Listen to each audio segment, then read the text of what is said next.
My dad ruined my childhood by choosing substances over our family, but after we escaped, we realized the truth was even much worse than that. I was 12 when my dad begged my mom to let him be homeless. You see, my mom was working 80 hours a week, and it was their millionth argument about how my dad does jack shit all day and needs to start pulling his weight. Up until this point, I barely knew who my mom was, just that she was the only reason I was alive. As for my dad, I thought he was a superhero. A superhero that does nothing but drink beer and watch recorded NBA games from the 80s, that is. I had no idea how dysfunctional our family really was, but this time during their routine argument, instead of defending himself or promising he'd figure stuff out eventually, he told her she deserved better. I watched the whole thing from afar, and it was the first time I had seen my mom cry. "Why can't you just be the man I fell in love with?" she yelled, her voice filled with exhaustion. "Please just move on." My father slurred his words before burying his face in his hands. Meanwhile, I just silently sobbed, wondering if I was the reason mommy and daddy were fighting all the time. That's when my mom did something I never thought I'd see. She gave up. "Okay," she whispered, before trudging up the stairs. My dad just sighed, and his body convulsed for a few seconds as if he was crying. But then he downed another beer and continued to watch NBA. Me and my mom moved out a few months later. I thought things would be harder, gloomier, but I was disgustingly wrong. My mom managed to cut her hours down to almost half, and for the first time ever, we were hanging out every weekend. She knew what topics I was doing in school, and even learned my favorite food. Her eyes were filled with a spark I'd never seen before, and I felt like the luckiest girl in the entire world. Then came my 13th birthday. I begged my mom to invite my dad to the dinner. Her eyes fell to the floor with disappointment. "Are you sure you don't want something else, honey? I finally have enough money to afford the Lego set you always wanted." "I'm sure." I cut her off. I sort of knew that I was being selfish, but I just missed my daddy. Well, not really. I also had a plan to get my parents back together. On the day my mom drove my dad, he looked effing awful. He smelled like sewage and his hands were covered in this ashy grime. On his back was a 5-tier backpack,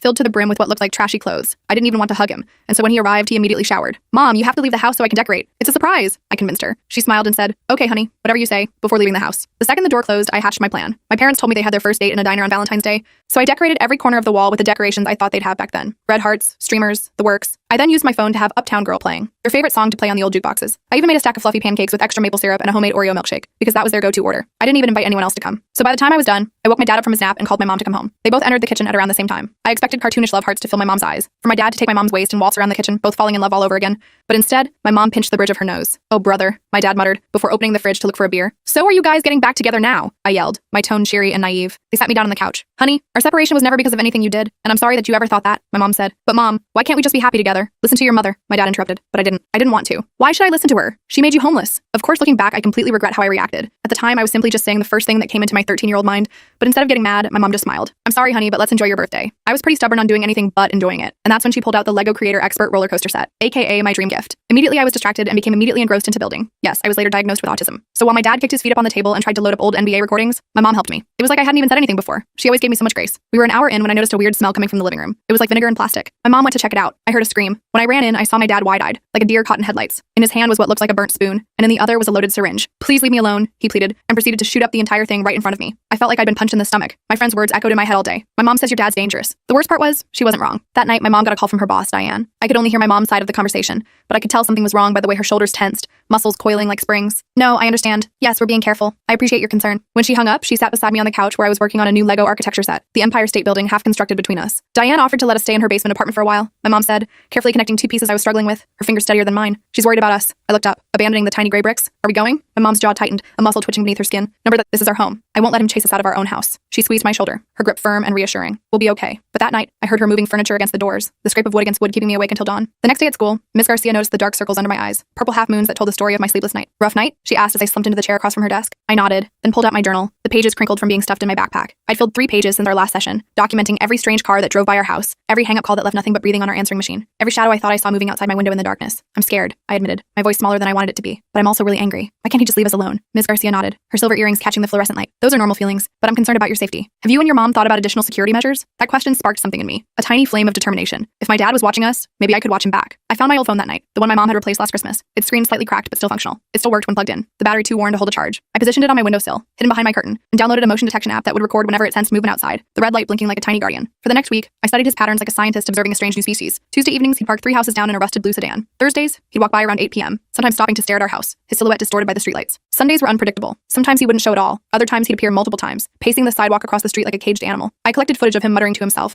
trespassing onto our property to leave gifts, once a wilted bouquet, once my old teddy bear that smelled like cigarettes, and once yelling threats at the air, his words slurred, but his anger crystal clear. Each clip went into a folder on my computer labeled evidence, my own private case file growing larger each day. Meanwhile, my mom was fighting her own battle. She'd gotten a promotion at work, which meant more responsibility, but also more flexibility with her hours. She adjusted her schedule so she could drop me off and pick me up from school every day. Her car always first in the pickup line. She installed new locks and a security system that chimed whenever a door or window opened, the electronic melody becoming the soundtrack of our lives. "We're going to be fine," she kept saying, more to herself than to me, her smile never quite reaching her eyes, but I wasn't so sure. Especially when I started noticing other students whispering when I walked by, their voices dropping to hushed tones as I approached. Tara, who used to be my friend, avoided eye contact in the hallway, her gaze suddenly fascinated by the floor tiles whenever I came near. Even my favorite teacher, Mr. Reynolds, seemed uncomfortable around me, like he was afraid my dad might burst in at any moment, disrupting the careful order of his classroom. "They're treating me like I'm contagious," I told Ms. Garcia during our Thursday session, picking at a loose thread on my jeans. "People fear what they don't understand. she replied, her voice calm and measured. And your situation scares them because it reminds them that bad things can happen to anyone. But it's not my fault, I protested, my voice cracking. Of course it's not. None of this is your fault. I hugged my knees to my chest, making myself as small as possible. I just want things to be normal again. Ms. Garcia smiled sadly, compassion warming her dark eyes. I know, but sometimes we have to create a new normal. The next day, Friday, I was walking to my mom's car after school when I spotted him. My dad was standing by the school gates, looking more put together than I'd seen him in months. He'd shaved, his face smooth instead of covered in patchy stubble. His clothes were clean, a button-up shirt tucked into jeans instead of his usual stained t-shirt. He was holding a small gift bag, bright blue with silver tissue paper peeking out the top. My stomach dropped like I was on a roller coaster, but not the fun kind. I froze, unsure whether to run or hide or scream. My feet suddenly cemented to the pavement. He saw me and waved, smiling like everything was normal, like he hadn't broken into our house, like he hadn't left creepy notes, like he hadn't tried to get me to undress in a school bathroom. Princess, he called out, the old nickname that once made me feel special now making my skin crawl. I've been waiting for you. I looked around frantically for my mom's car, but she wasn't there yet. Late meeting, she'd texted earlier,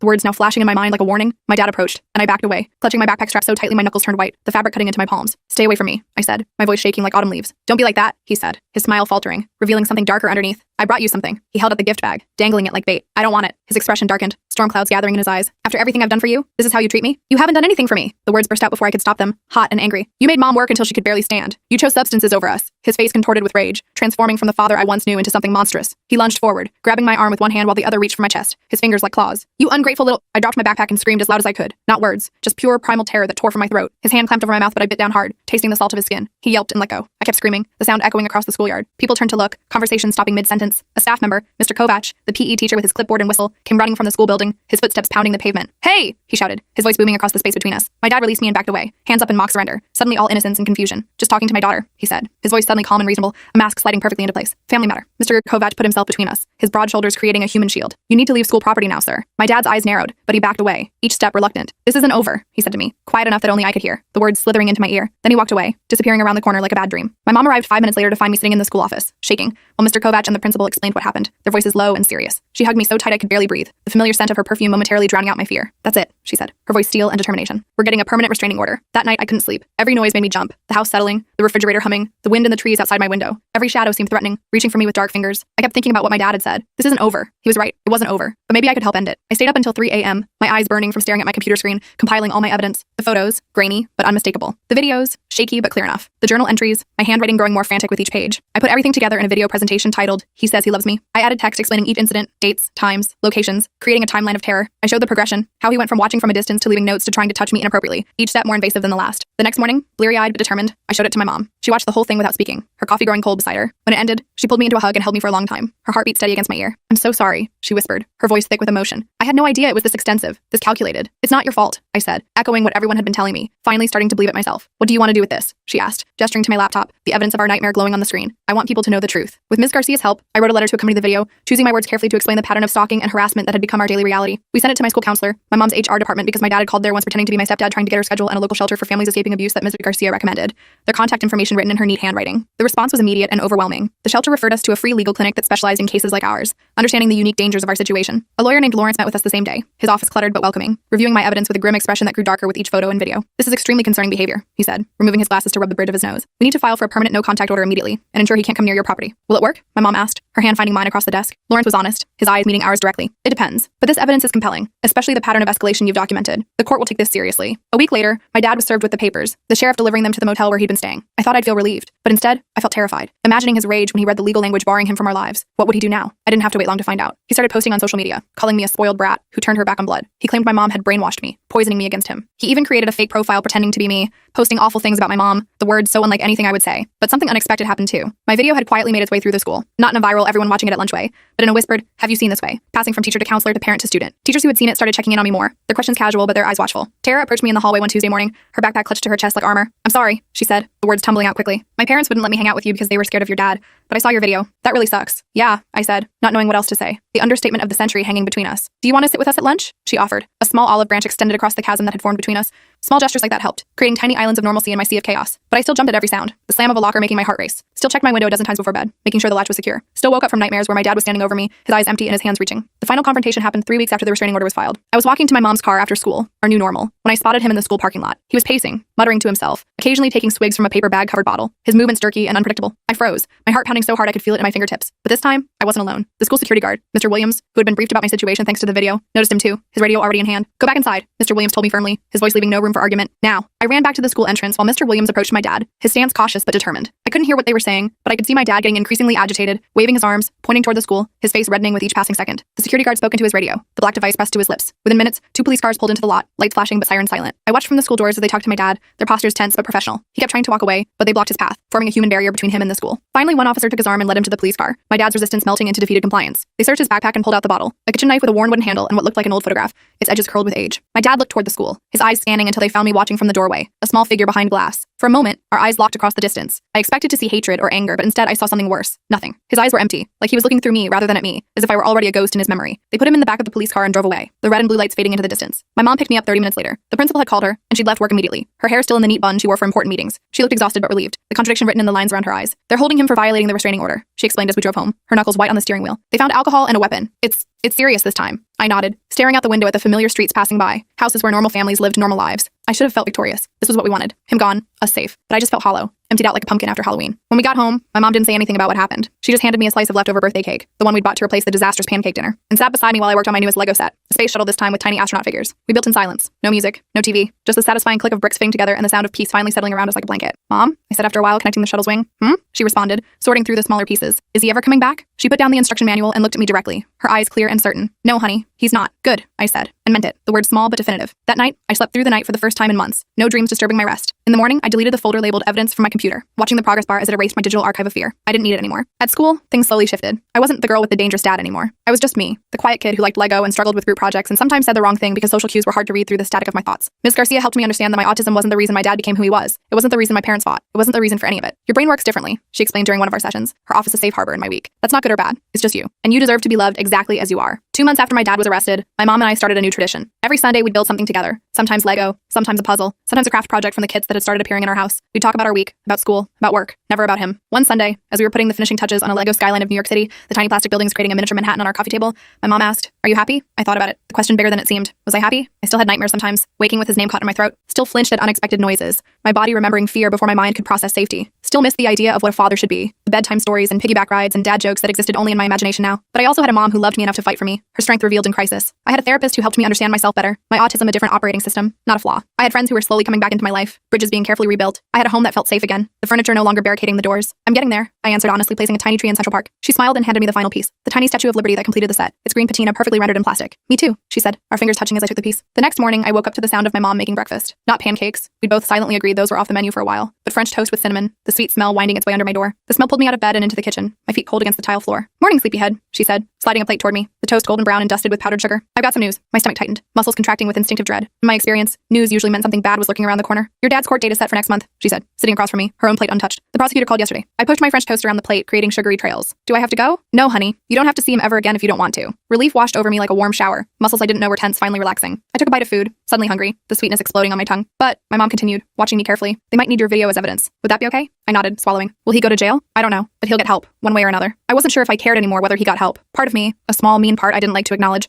hoped he'd suffer, locked away where he couldn't hurt anyone else. The rest of me just wanted to forget he existed, to erase him from my story. At school that day, Tara invited me to her birthday party that weekend. A sleepover with 5 other girls, all from our grade. My first invitation since everything happened. The pink card decorated with glitter and stickers. Are you sure your parents are okay with me coming? I asked, the question escaping before I could stop it. Tara rolled her eyes, the gesture somehow comforting in its normalcy. Duh. My mom actually feels super bad about before. She wants to make it up to you. That night, I asked my mom if I could go, the invitation propped against my water glass at dinner. She hesitated, her forehead creasing with worry, the protective instinct that had kept us safe now potentially keeping me isolated. I'll be fine, I insisted, leaning forward. Tara's house is like the safest place ever. Her dad has those fancy security cameras everywhere. My mom smiled, the worry line softening. Okay, but call me if you need anything. Anytime. The sleepover was normal. Gloriously, boringly normal. We ate too much pizza, the cheese stretching in long strings from slice to plate. We watched a scary movie that wasn't actually scary, screaming at the predictable jump scares. We stayed up way too late talking about crushes and teachers and TikTok dances, our sleeping bags arranged in a circle on Tara's bedroom floor. No one mentioned my dad. No one treated me like I was fragile or dangerous or contagious. For a few hours, I was just a regular 13-year-old girl having fun with friends. The weight of the past year temporarily lifted from my shoulders. When I got home the next day, my mom was sitting at the kitchen table with a stack of papers, brochures spread out like a colorful fan. What's all that? I asked, dropping my overnight bag by the door with a thud. College brochures, she said, grinning, a new light in her eyes. I'm thinking about going back to school. I blinked in surprise, the idea so unexpected it took a moment to process. Really? For what? Social work, maybe. or psychology. She shuffled the papers, organizing them into neat piles. I've been thinking about it for a while. Ms. Garcia actually suggested it. But what about your job? I asked, practical concerns bubbling up. I keep working, just cut back my hours. And there are night classes, online options. She trailed off, looking uncertain for the first time in months. What do you think? I thought about how much my mom had changed since we left my dad. How she smiled more, the expression reaching her eyes. How she had time for me now, present in ways she couldn't be before. How she was discovering parts of herself that had been buried under stress and exhaustion, like archaeological treasures being carefully unearthed. I think it's awesome, I said, and meant it, pride warming my voice. 2 weeks later, we got a call from Lawrence, our lawyer. My dad had accepted a plea deal. Violation of restraining order, possession of a weapon, attempted assault. He'd served 6 months, then mandatory rehab, followed by 5 years of probation. During that time, he couldn't contact us or come within 500 feet of our home or my school, the legal barrier protecting us from his chaos. It's over, my mom said after hanging up, the phone placed carefully on the counter. Really over. But it didn't feel over. Not yet. There was still a knot in my chest that wouldn't loosen, tight and persistent. Still questions that needed answers, hovering in the back of my mind. I want to write him a letter, I told Ms. Garcia during our next session, the word surprising even me. She raised her eyebrows, leaning forward slightly. Are you sure? You don't owe him any communication. I know, but there are things I need to say. Not for him, for me. She nodded, understanding filling her eyes. What would you say? I'd thought about this a lot, the words forming during quiet moments between classes, in the shower, as I fell asleep. I tell him that I don't hate him, that I'm sad about who he became, that I wish things had been different, but I'm not waiting for him to change anymore. Ms. Garcia handed me a notebook, its pages blank and waiting. Write it here. You don't have to send it if you change your mind. I spent the next hour writing, crossing out, rewriting. When I finished, I felt lighter somehow, as if the words had been weights I'd been carrying. Ms. Garcia read it silently, then looked up at me with a small smile that conveyed more than words could. This is very mature, you know. Most adults couldn't express themselves this clearly. I shrugged, embarrassed by the praise, but secretly pleased. So should I send it? That's entirely up to you, but I think you've already gotten what you needed from writing it. She was right. I folded the letter and put it in my backpack. Maybe someday I'd send it, maybe not. What mattered was that I'd said what I needed to say, even if only to myself. The words no longer trapped inside me. Spring turned to summer. My mom enrolled in 2 online courses for the fall semester. Her textbooks already arriving in Amazon packages. I joined a Lego robotics club at the community center, finding others who understood the satisfaction of precise construction. We repainted my bedroom. No more childish pink, but a cool teal that felt more me, more current, more peaceful. One Saturday in July, we were cleaning out the garage when my mom found a box of old photo albums, dusty and forgotten in a corner. Want to look through these? She asked, blowing dust off the top one, particles dancing in the sunlight streaming through the garage windows. I hesitated, my body tensing automatically. Are there pictures of him? Some, she admitted, her honesty a constant I'd come to rely on. But there are also pictures of you as a baby, your first steps, your preschool graduation, good memories worth keeping. We sat on the garage floor and opened the first album, the plastic pages sticking slightly from disuse. There I was, a tiny bundle in a hospital blanket, red-faced and squalling. My mom, looking exhausted but radiant, dark circles under her eyes but joy in her smile. And yes, my dad, younger and cleaner, staring at me with wonder, his finger caught in my tiny fist. He loved you, my mom said softly, her voice gentle with memory. Before the substances took over, he really did. I traced the photo with my finger, the glossy surface smooth beneath my touch. This man was a stranger to me now, as distant as a character in a book. What happened to him? My mom sighed, the sound containing multitudes. A lot of things. He lost his job, started drinking too much. One bad choice led to another, each one making the next one easier. She closed the album, her decision gentle but firm. But that's his story, not yours. You don't have to carry it. That night, I dreamed about my dad. Not the scary version who showed up at my school with violence in his eyes, but the one who used to push me on the swings when I was little, his hands strong and safe on my back. The one who taught me to ride a bike, running alongside until I found my balance. The one who existed before everything fell apart, before chemicals rewired his brain and stole him away. I woke up crying, not sobbing, just quiet tears that leaked out while I slept, dampening my pillow. I wiped them away and stared at the ceiling, watching the shadows from the streetlight outside dance across my room, forming patterns that dissolved as quickly as they formed. For the first time, I allowed myself to grieve, not just for what happened, but for what would never be. The father-daughter dances I'd never attend, corsage on my wrist, the driving lessons he'd never give me, patient instructions from the passenger seat, the normal boring family life I'd once taken for granted, not recognizing its value until it was gone. The next morning, I asked my mom if we could visit Grandma Frances, her mom, who lived about 2 hours away. We hadn't seen her since before everything happened with my dad. Life too chaotic for family visits. Of course, my mom said, looking surprised but pleased, her smile immediate. I'll call her today. Grandma Frances lived in a small house with a huge garden, flowers spilling from every bed in riotous color. She hugged me so tight when we arrived that I could barely breathe, her arms surprisingly strong for someone so small. Look at you, she said, holding me at arm's length, examining me from head to toe, growing like a devil's lettuce. We spent the weekend helping her in the garden, dirt under our fingernails and sun on our backs. We ate homemade cookies, still warm from the oven, chocolate chips melting on our fingers. We played board games that were older than I was, the boxes worn at the corners from decades of family gatherings. At night, I slept in my mom's childhood bedroom, surrounded by her old books and stuffed animals, teenage posters still on the walls, a time capsule of who she had been. On Sunday morning, Grandma Frances took me for a walk while my mom made breakfast, the smell of bacon and coffee following us out the door. Your mom tells me you've had a rough year, she said as we strolled through her neighborhood, her pace unhurried but steady. I nodded, kicking a pebble down the sidewalk, watching it bounce ahead of us. You know, your mom went through some hard times when she was young too. Different than yours, but hard nonetheless. I look up, surprised. My mom never talked about her childhood, that chapter of her life a closed book. She came out stronger, Grandma continued, her voice matter of fact but kind. Just like you will. It's the Williams women way. Williams women? I repeated, liking the sound of it, the sense of belonging it conveyed. My dad's last name wasn't Williams, it was Lopez, but I'd always had my mom's last name. Now I understood why, the choice suddenly clear. When we got back to the house, my mom was setting the table for breakfast, plates of eggs and toast waiting. She looked up and smiled when we walked in, her face relaxed in a way it rarely was at home, and something clicked into place for me. This was my family. Not the broken one I'd tried so desperately to fix on my 13th birthday, but this one. My mom, my grandma, me. It was enough. It was more than enough. The school year started again, 8th grade. New teachers, same friends, familiar routines. I still saw Ms. Garcia once a week, but our sessions were shorter now, focusing less on trauma and more on managing my autism and navigating social situations. Sometimes we just played Uno and talked about normal teenage stuff, music, movies, the drama of middle school lunch tables. My dad wrote to me once, a letter forwarded through Lawrence. I recognized his handwriting on the envelope, the slanted letters unmistakable, and felt my heart race, but not in fear this time. Just anticipation, maybe curiosity. I didn't open it right away. I carried it around in my backpack for 3 days, taking it out occasionally to look at it, then putting it back, not yet ready for whatever words it contained. Finally, on a quiet Sunday afternoon, I sat on my bed and carefully opened the envelope, the paper tearing slightly along the seal. The letter inside was short, the handwriting steadier than I remembered. I'm sorry for everything. I'm getting help now. I hope someday you can forgive me, but I understand if you can't. You deserve better. Love, Dad. No excuses, no blame, just an apology, simple and unadorned. I folded it back up and put it in my desk drawer, tucked between my journal and a book of poetry Ms. Garcia had given me. I didn't know how I felt about it yet, and that was okay. The feelings would come when they were ready. That evening, my mom and I worked on our latest project, a 3D puzzle of the Eiffel Tower, its intricate pieces spread across the dining table. As we fitted pieces together, the tower slowly taking shape between us, I thought about how much had changed in a year, how much I had changed, growing in ways that couldn't be measured by height marks on a doorframe. Mom, I said, searching for a particular piece, the one that would connect two sections. She responded, not looking up from her work. I think I'm happy now. For real. She looked up, her eyes shining with unshed tears. Yeah? I nodded. Yeah. She reached across the table and squeezed my hand, her touch saying everything words couldn't. No grand speeches needed. Outside, the sun was setting, painting the sky in shades of pink and orange, light streaming through our windows. Inside, the pieces of our lives were finally fitting together, creating something new and beautiful from what had been broken. It wasn't perfect. There were still hard days. Still nightmares sometimes. Still moments when a random smell or sound would catapult me back to that terrible birthday. But those moments were getting fewer and farther between. And in between them was life. Messy and complicated and wonderful. My mom was right. We were getting there.